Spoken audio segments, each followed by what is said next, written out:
Chers internautes, pour ce numéro, nous recevons pour vous Madame Esther Pengele. Elle est femme de pasteur et puis elle est aussi entrepreneur. Et elle parle très bien. Je peux vraiment vous rassurer que vous serez vraiment bénie. Alors, bienvenue Madame Esther. Merci Maman Toti. Comment vous allez?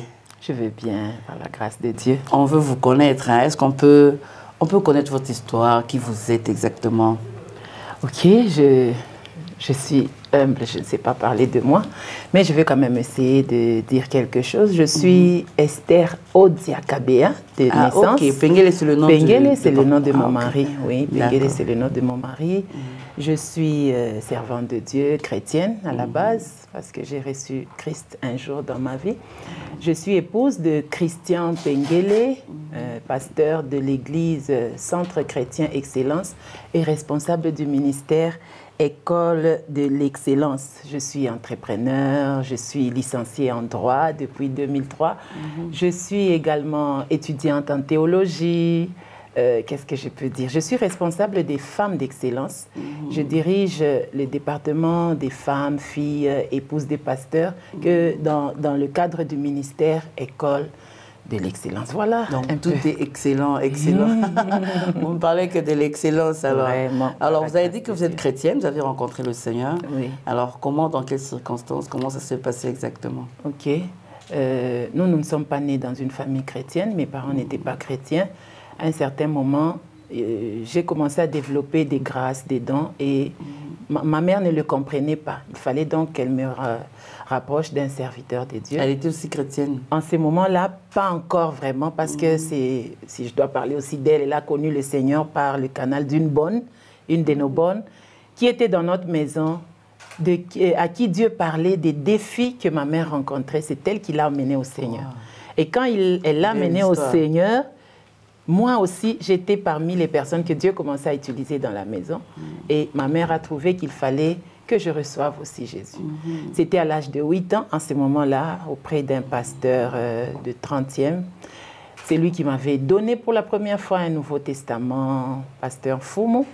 Mais ça, en grandissant, j'ai pris mes choix, j'ai fait tout ce que je pouvais faire. Mais après, c'était vers 16 ans, à la JPC de l'Église La Grâce, que des hommes de Dieu m'ont appris qu'est-ce que c'est accepter Jésus comme Seigneur. Donc c'est parti d'une femme de ménage. Quels sont les critères d'une femme accomplie? On peut dire, celle-là, elle est vraiment une femme accomplie. Oui, maman, je pense, pour voir qu'une femme est accomplie, il faudra voir l'impact que ce qu'elle fait est en train de produire dans son environnement. Est-ce que ce que je fais apporte une transformation des vies? Est-ce que quelqu'un est en train de prendre une décision de changer de la médiocrité vers l'excellence? J'en parlerai vraiment durant notre échange. Quelqu'un est-il en train de partir du bas vers le haut au travers ce que vous lui apportez? Voilà l'impact nécessaire dans l'accomplissement d'une femme. Oui. Du bas vers le haut, ça c'est vraiment bien dit. Mais est-ce que c'est vraiment nécessaire qu'une femme s'accomplisse? Bien sûr, c'est nécessaire. La parabole du talent, des talents, je pense, Dieu a déposé en chaque personne, homme ou femme, quelque chose qu'il faut développer. Alors cette chose-là, il est important de pouvoir le fructifier, le reproduire, l'amener au développement. Alors, c'est important qu'une femme puisse s'accomplir parce qu'il y a quelque chose qui est en elle, qu'elle devrait manifester. La Bible dit, Dieu a déposé en nous, je paraphrase, des œuvres bonnes afin que nous les accomplissions. Donc, il faut s'accomplir parce qu'il y a quelque chose au-dedans de vous. Faire quelque chose qui puisse refléter ce que Dieu a déposé au-dedans de vous. Alors, maintenant, là, c'est les réseaux sociaux. Tout le monde a les réseaux sociaux. Nous cherchons des vues. À chaque fois, on est connecté. Et tout le monde est maintenant coach, influenceuse et toutes ces choses. Alors, j'aimerais bien savoir, vous êtes aussi dans les réseaux sociaux, n'est-ce pas? Oui, okay. dans les réseaux sociaux. Donc, la question, vous allez vraiment bien nous répondre à cette question. Quelle devait être la base de l'accomplissement d'une femme? Est-ce le fait qu'elle passe, qu'on la voit tout le temps, avec comme on a l'habitude de faire, liker, tout ça? C'est ça qui fait d'une personne accomplie? Non, ce n'est pas ça l'objectif de l'accomplissement. Comme je venais de le dire, c'est par rapport à ce que Dieu a déposé en vous que vous êtes en train de faire bénéficier au monde, à votre entourage, à votre environnement. N'ayons pas des motivations égoïstes ou des motivations de gain pendant que nous voulons influencer les gens. La première personne qui doit être influencée ou se réjouir de ce que vous faites, c'est Dieu. Il faut que lui, dans son trône, il dise « bon et fidèle serviteur ». Si ça doit passer par les réseaux sociaux, gloire à Dieu, parce que au moins on peut atteindre plusieurs personnes à la fois. Mais moi, je pense que même cette femme maraîchère qui plante les légumes et qui nourrit son quartier, elle est en train de s'accomplir. Ce n'est pas nécessairement les caméras qui rendront son travail, qui a de l'impact, n'oubliez pas, parce que le problème, c'est l'impact. Et si elle n'a même pas de téléphone, c'est ça aussi. Le plus important, c'est ce qu'elle apporte. Si elle apporte de la joie à son quartier qui mange ses légumes frais, elle est une femme accomplie. Alors, la motivation doit être une bonne motivation, que cela rencontre la volonté de Dieu pour vous et que cela apporte un changement positif dans la vie des gens. Juste un changement. Ça, c'est vraiment bien dit. Important. Alors, pour qu'un projet s'accomplisse exactement, qu'est-ce qu'ils font? Pour qu'un projet s'accomplisse. Dans la vie d'une femme qui rêve. Sûrement qu'il y a des femmes qui nous regardent, qui ont tellement des rêves. Déjà, la Bible dit le cœur de l'homme a beaucoup de projets, mais ce sont les desseins de l'Éternel qui s'accomplissent. Pour qu'un projet s'accomplisse, il faut qu'il rencontre les desseins de l'Éternel, qu'il soit dans le plan de Dieu pour vous. Vous pouvez avoir beaucoup de projets, projets de voyage, projets de construire, projets. Mais il faudrait que ce projet-là rencontre le plan de Dieu. Ça, c'est la première des choses. La deuxième des choses, je pense que vous, le porteur du projet, vous devez vous approprier votre projet. Vous devez l'accepter, l'aimer et vous mettre en marche pour que ce projet s'accomplisse. Parce que, bon, on a des projets dans les pensées, il y a des gens qui ont des projets de livres, mais qui meurent avec les livres. Mais il faudrait commencer par marcher. Lève-toi et marche. Ça, c'est important pour que le projet arrive à s'accomplir. Vous avez tellement très bien répondu que je voulais vraiment que vous puissiez regarder la caméra parce que sûrement qu'il y a une femme qui me regarde et qui a tellement des rêves. Je ne sais pas, ça fait 5 ans, ça fait... Elle commence par où? 2, 3 choses? Oui, comme je l'ai dit, croyez que ce que vous avez comme rêve vient de Dieu. Croyez-le. Personne ne croira à votre place. Croyez-le. Si fermement au-dedans de vous, vous savez que c'est Dieu qui vous appelle, allez-y. Commencez là où vous devez commencer. Mais aussi, soyez patient avec le timing de Dieu. Tout ne se fait pas au même instant, tout ne se fait pas le même jour. Prenez le temps de grandir, de passer le processus. Ne vous comparez pas aux autres. Il y en a qui commencent et direct, ça monte. Il y en a qui doivent aller étape par étape. Donc, laissez-vous conduire par Dieu. Alors, Madame Esther, coach, femme de pasteur, entrepreneur, toutes ces choses, c'est pas simple, hein? Alors, quelles sont les difficultés que vous avez rencontrées? Comment vous avez fait pour les surmonter? Oui, c'est pas du tout facile d'avoir plusieurs casquettes. Femme de pasteur et tout ça. Mère, parce que peut-être j'ai oublié de le dire. Okay. Je suis mère de 5 enfants. 5 enfants, 4 garçons. C'est très jeune, hein? Oh, mon aîné a déjà 22 ans, par la grâce de Dieu. Dieu nous garde, l'Esprit de Dieu nous rajeunit, bien sûr. Déjà, réunir toutes ces casquettes, ce n'est pas du tout facile. Quels sont les défis que j'ai rencontrés? C'est le défi de l'équilibre entre toutes ces casquettes. Comment être mère, en même temps entrepreneur, épouse de pasteur, servante de Dieu? L'équilibre, c'est vraiment un problème que nous rencontrons et parfois, ce n'est pas du tout facile. Ce n'est pas du tout facile de ranger les calendriers. Mais qu'est-ce que je fais pour pouvoir trouver cet équilibre? C'est de pouvoir ranger les priorités. Moi, je me suis donné une discipline de comprendre les saisons.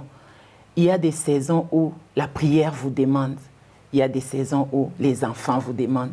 Il y a des saisons où vous devez voyager pour le business. Donc, si tu comprends les saisons, au moment où cette saison est demandante, tu lui donnes. Et quand c'est l'autre saison aussi, tu donnes de l'autre côté. Quand c'est les enfants, vraiment, c'est les enfants.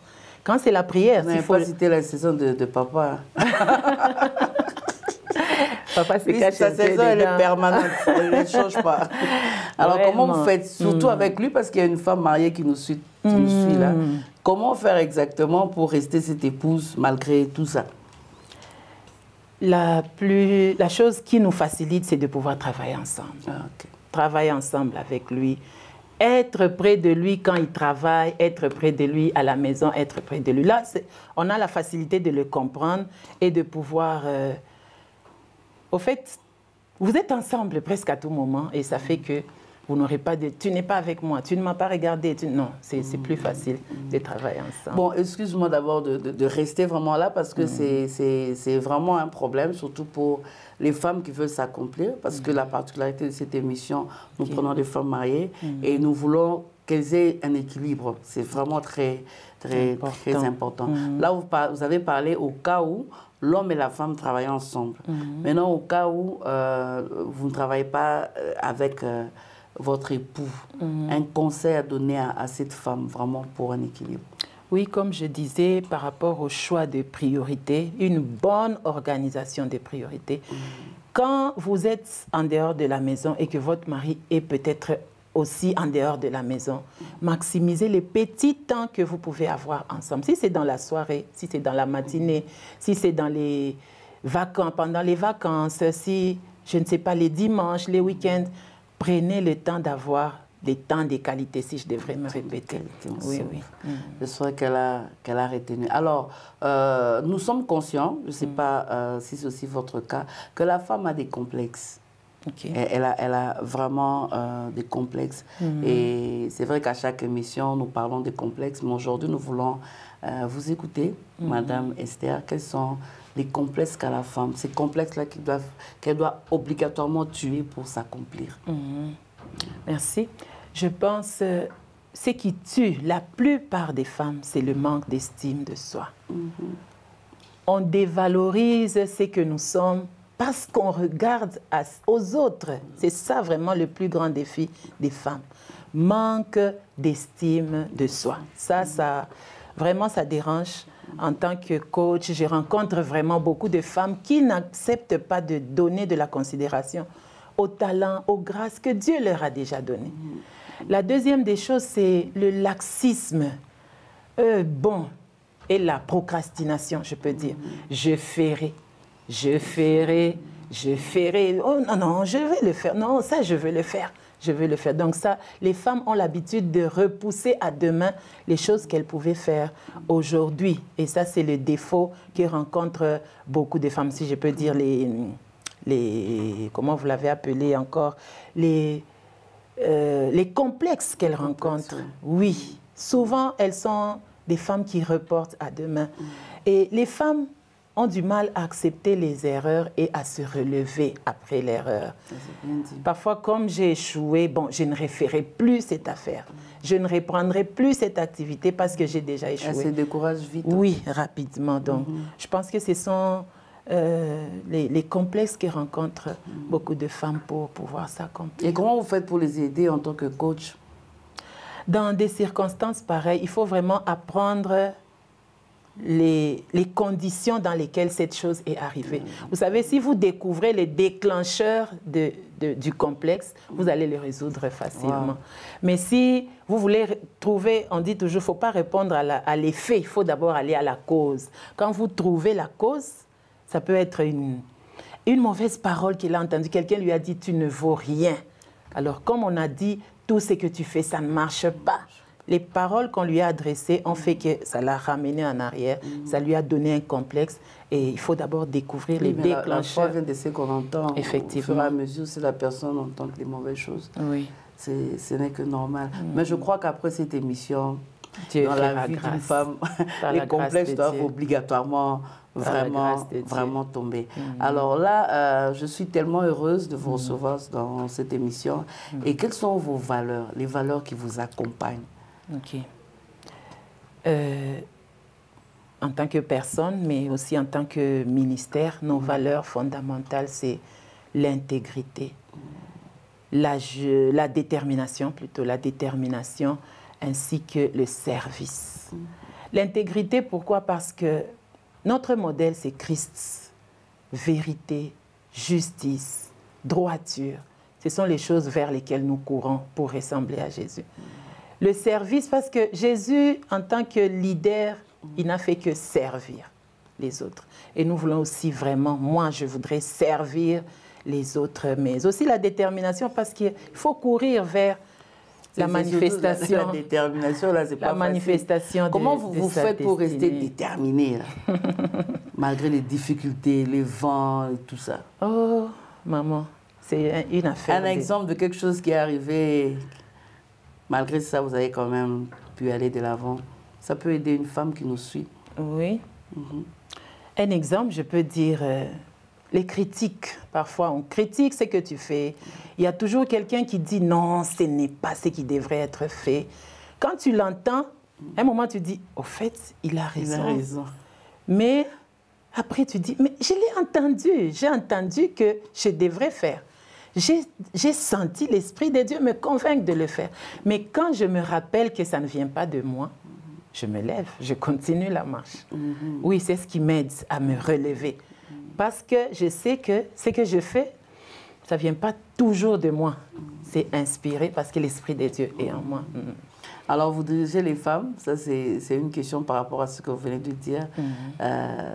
Tâche qui n'est pas facile. Non, pas du tout. Alors, les critiques viennent plus des hommes ou des femmes?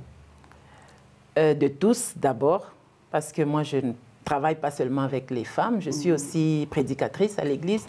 Donc, ça vient des hommes, surtout, oui, parfois ça vient des hommes parce que... C'est ça que je veux entendre, ça vient de qui? Ça vient parfois des hommes. Vous savez, les femmes, malheureusement, il y a des femmes qui ne cherchent pas, qui ne creusent pas beaucoup dans la parole et tout ça. Parfois, quand vous dites quelque chose du haut de la chair, c'est un homme qui dit, mais ça, il a appris ça d'où? Ça, c'est quelle théologie? Ça, c'est... Parfois, ce sont les hommes qui vous affrontent et qui disent que ce que tu dis, ce n'est pas la vérité. Les femmes, oui, c'est plutôt des critiques qu'on peut banaliser parce que c'est des choses de... Elle a fait, elle avait dit, elle avait regardé. Bon, ce sont des choses parfois qu'on entend comme si on n'avait pas entendu.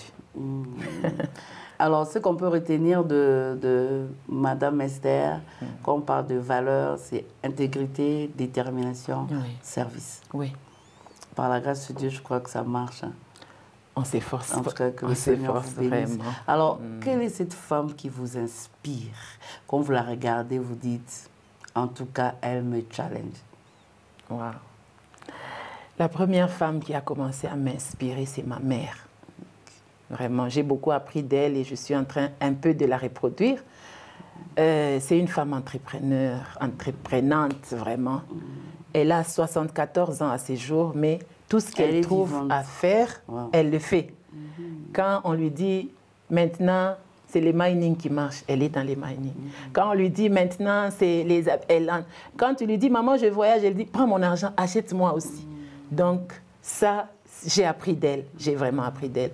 Mais aussi, c'est une femme spirituelle. C'est une femme spirituelle, c'est une femme intellectuelle. Elle n'a fait que diplôme 6 ans, mais quand elle te parle français, tu sens qu'elle corrige les erreurs. Même mes enfants lui disent, mais grand. Elle est autodidacte, en fait. Hein? Oui, vraiment, c'est une maman. Elle me booste. C'est la première, en tout cas. Je l'ai vue, je continue à la voir et elle continue à me booster. Mais la femme qui m'impacte en ce moment, c'est Maman Toti, bien sûr. Pourquoi Maman Toti? Ce n'est pas pour vous flatter, parce qu'elle est dans les domaines que moi, j'exerce. Elle est une prédicatrice. Pour pouvoir prêcher, il faut entendre les gens prêcher et dire qu'est-ce que je peux faire mieux au travers de ce que je vois l'autre faire. Donc, Maman Toti, c'est une source d'inspiration. Elle est dans les médias, comme je suis dans les médias. Donc, parfois, je regarde ses émissions, je regarde comment elle s'est positionnée, qu'est-ce qu'elle a dit, qu'est-ce qu'elle organise maintenant. Donc, ce sont les choses qui nous inspirent. Ça, c'est les personnes vraiment rapprochées. Il y a des femmes qui écrivent parce que j'aime aussi écrire. J'aime écrire. Il y a comme cette maman, Cathy Katankou, c'est une femme. Elle m'inspire, elle écrit des bonnes choses. Ça, c'est dans notre milieu, mais à l'extérieur, il y en a beaucoup. Alors, il y a un élément très important de l'impact qu'a jusqu'à aujourd'hui votre mère sur vous. Et nous voyons un peu une transmission des connaissances, une transmission de vertus, une transmission de caractère, de personnalité. Et je pense que c'est un élément très important. Alors, un mot par rapport à cette femme qui néglige cette transmission de mère à fille. Parce qu'aujourd'hui, nous avons des jeunes dames, nous avons des jeunes filles qui n'ont pas de repères, qui sont perdues, qui ne transmettent rien du tout. Et c'est toute une génération qui se meurt. Un mot pour dire la place de l'éducation, la place de tout ce que tu fais en tant que femme dans la maison. Et qui aura de l'impact demain sur ta fille. Oui, donc je le prends dans le sens de... D'abord, du côté de la mère, elle a la responsabilité de transmettre. Nous ne serons pas là tout le temps. Nous ne serons pas là tout le temps. Jésus même a su qu'il devrait partir.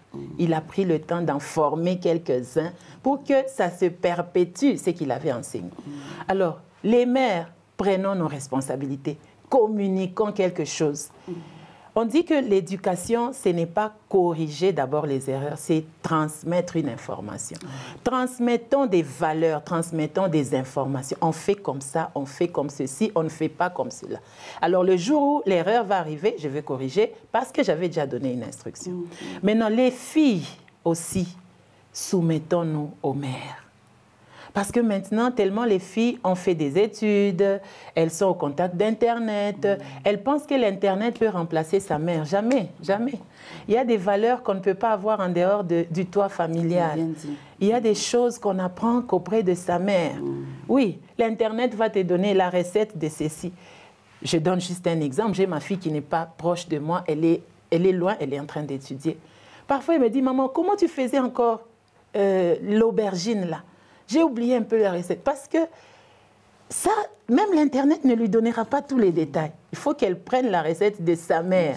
Oui, donc la responsabilité est partagée chez les femmes, les mères, mais aussi chez les filles elles-mêmes, qu'elles se soumettent et qu'elles apprennent. Oui. Donc c'est vraiment partagé. Parce que vous êtes mariée, alors l'apport de votre mari dans votre accomplissement. Celui-là, c'est un ange dans ma vie. Si vraiment chaque homme a un ange... Là, on veut vraiment savoir comment est-ce qu'il vous aide. Maman, attendez, je vous explique. C'est là qu'on veut, c'est là. Mon mari m'aide d'abord. La première des choses, c'est que j'œuvre dans l'excellence. Et l'excellence, c'est la vision que lui a reçue de la part du Seigneur. Si je parle aujourd'hui de l'excellence, c'est parce que je l'ai appris de lui. Il m'apprend, il m'enseigne, il me coach, il est mon mentor. Oui, il m'aide dans le sens où il me donne un podium pour pouvoir servir, pour pouvoir parler aux gens. Ça, c'est vraiment important. Il a compris mon appel et il me donne de l'espace pour le faire. Il me donne de l'espace. Qu'est-ce que je peux dire? Il m'encourage, il me booste, il me soutient. Vraiment, il est là, il est présent. Il est présent. Ça, c'est très important. Il est présent. Il est présent quand je pleure. Il est présent quand je n'y arrive pas. Il est présent pour me pousser. Alors, vous avez parlé de l'excellence. Nous allons savoir, quand vous parlez de l'excellence, vous pensez à quoi exactement? Quand nous parlons de l'excellence, nous pensons à l'excellent par excellence, Jésus-Christ. Parce que notre excellence est basée sur l'être et le faire comme Jésus. Ce que Jésus faisait était parfait. Ce que Jésus était parfait. Donc quand nous parlons de l'excellence, nous parlons de l'excellence en Jésus-Christ, aller dans les degrés de qualité comme Jésus l'a été. Voilà un peu. Notre excellence, c'est l'excellence chrétienne. Basée sur Jésus. Oui, c'est l'excellence chrétienne. C'est vrai, l'excellence chrétienne ne s'arrête pas à l'église, parce que nous ne parlons pas de l'excellence à bien parler en langue seulement, bien prier, non. Nous voulons que nous transmettions nos valeurs chrétiennes d'excellence dans les séculiers. Dans tous les domaines. Que je sois excellente chrétienne et que dans mon travail, on constate que je suis excellente. Que tu es excellent. Oui. Est-ce facile de s'accomplir en tant que femme mariée? C'est facile. Honnêtement. Facile. Facile, c'est trop dire, parce qu'il n'y a rien de facile. Il n'y a rien du tout qui soit facile. Il n'y a rien de facile. Je peux dire c'est possible. Je dis c'est possible de s'accomplir en tant que femme mariée. Si, comme je l'ai dit pour moi, votre mari vous accompagne, il a compris c'est à quoi vous êtes appelé.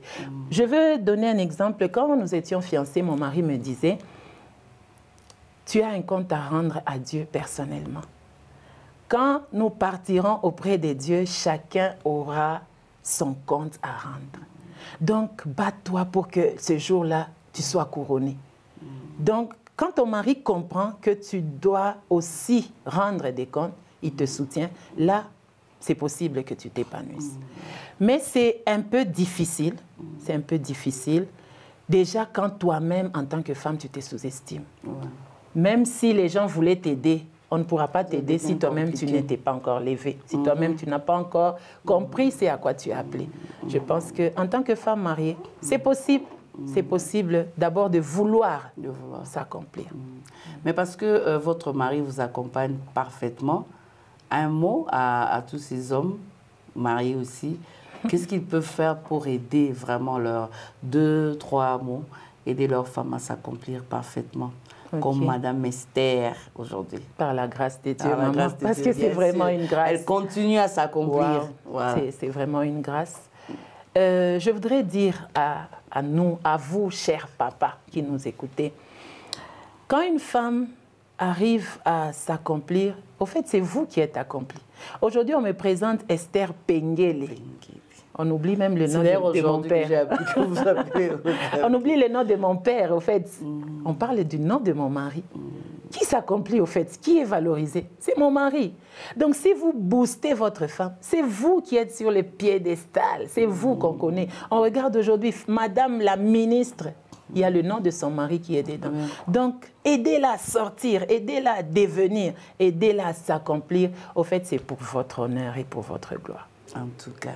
Alors, parce que vous êtes avec les jeunes filles, et obligatoirement, aujourd'hui, nous voulons avoir un mot pour elle. Elle est en train de se dire, bon, moi, je ne veux pas me marier parce que, bon, je ne veux pas être bloquée. J'ai tellement des rêves.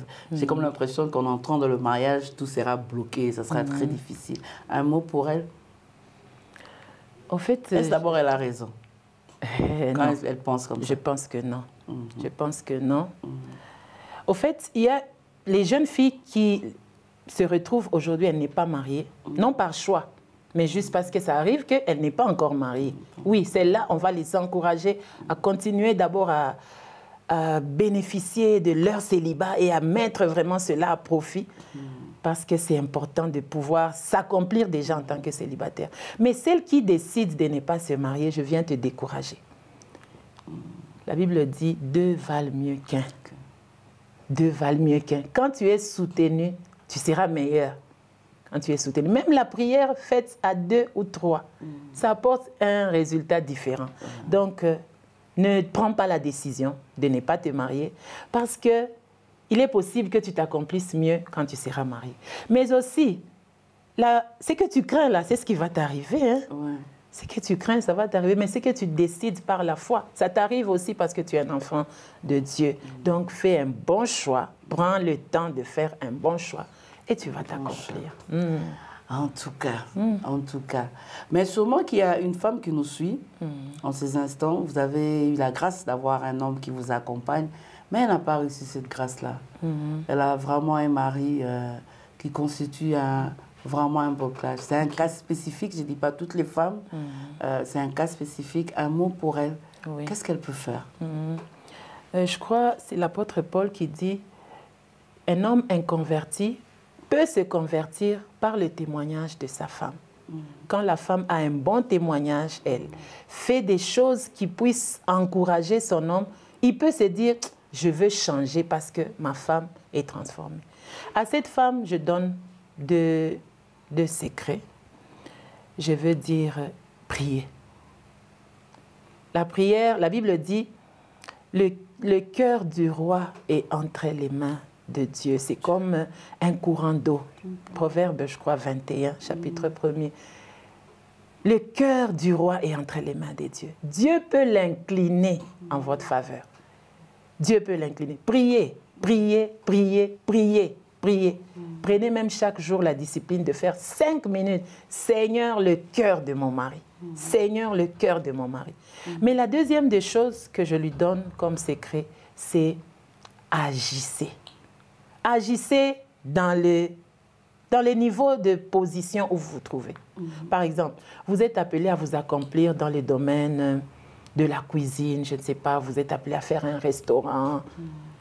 Mais faites des mets de sorte que votre mari un jour dise, mais c'est que tu nous prépares ici, ça devrait être consommé par tous les Katanga, hein? Non, il faut que je te donne l'argent. Non, il faut que tu crées quelque chose. Faites des actions, petites soient-elles, mais aussi priez. Je pense qu'un jour, Dieu vous ouvrira la porte et votre mari pourra vous pousser à devenir. On sent que Madame Esther a beaucoup de bagages, elle a beaucoup à donner. Wow. Alors, quels sont vos rêves pour demain? Ok. Perspective d'avenir. Moi, je voudrais vraiment qu'il y ait beaucoup de femmes, et surtout les jeunes filles, qui s'accomplissent. Je voudrais vraiment qu'il y ait des filles d'excellence, des femmes d'excellence, des femmes qui visent à être meilleures dans leur domaine, des femmes de référence. Non pas à cause de leur habillement, non pas à cause de leur maquillage, mais à cause de Jésus qu'elles transmettent. Ça, c'est un rêve et je voudrais vraiment le transmettre à plusieurs générations. Et Dieu, par sa grâce, il nous fera devenir. En tout cas, par la grâce de Dieu. Alors, les bonnes choses, comme on dit. On dit quoi pas. Alors, vous êtes femme de pasteur. Je crois que vous êtes aussi appelée à devenir pasteur. Vous êtes prédicatrice. Alors, un passage de la Bible qui vous a marqué et qui a boosté votre foi, qui a fait combien de déclics, en fait? Dans ma foi, j'aime beaucoup... il y a plusieurs, bien sûr, il y en a plusieurs. Personnellement, j'aime beaucoup le 2 Pierre, chapitre 1, le verset 3 qui dit, je vais paraphraser, « Par sa divine puissance, Dieu a disposé toutes choses pour que nous puissions marcher dans la piété. » Sa divine puissance a déjà disposé de sa grâce pour que nous puissions marcher dans la piété. La provision est déjà là. La provision est là. Il n'y a que moi qui devrais en prendre possession et en jouer. J'aime beaucoup. C'est un passage qui me booste. C'est le passage même de base du ministère de l'école de l'excellence. Et à la grâce de Dieu disponible, ajoutons des efforts. Parce que la Bible dit, faites à cause de cela, faites des efforts pour adjoindre la vertu, la connaissance. Donc, effort et grâce, c'est cela qui nous pousse davantage à aller de l'avant. Mais si je devrais parler à une femme, un passage qui me booste en tant que femme, c'est l'exemple des filles de Tselophshad. Elles ont fait changer une loi. Même Dieu a dit, elles ont raison. Ça, c'est quelque chose qui me dit, qui me pousse vraiment à continuer à servir le Seigneur parce que je peux faire quelque chose qui peut faire dire aux autres, elle a raison. Nous avons une nouvelle rubrique dans notre émission « S'accomplir ». Et aujourd'hui, Madame Esther va partager son expérience sur ce qu'elle a appris à propos du rôle de la femme du pasteur. Ce que j'ai appris à propos du rôle de la femme du pasteur, premièrement, comprendre son appel, comprendre sa vision et l'accompagner en cela. La deuxième des choses n'est pas être manipulatrice, mais plutôt être une conseillère. La troisième des choses, lui procurer la paix pour qu'il se développe et se déploie dans son appel. Et moi, j'aimerais vous dire que vous avez raison de faire ce que vous êtes en train de faire, parce que vous nous avez tellement, tellement bénis. Amen. Alors, chers internautes, merci beaucoup de nous avoir suivis aujourd'hui. Nous avons reçu pour vous Madame Esther Pengele, qui est épouse de pasteur, coach, entrepreneur, mais j'ai découvert encore beaucoup d'autres casquettes aujourd'hui et je crois que vous serez très édifiés, que le Seigneur vous bénisse et à la prochaine.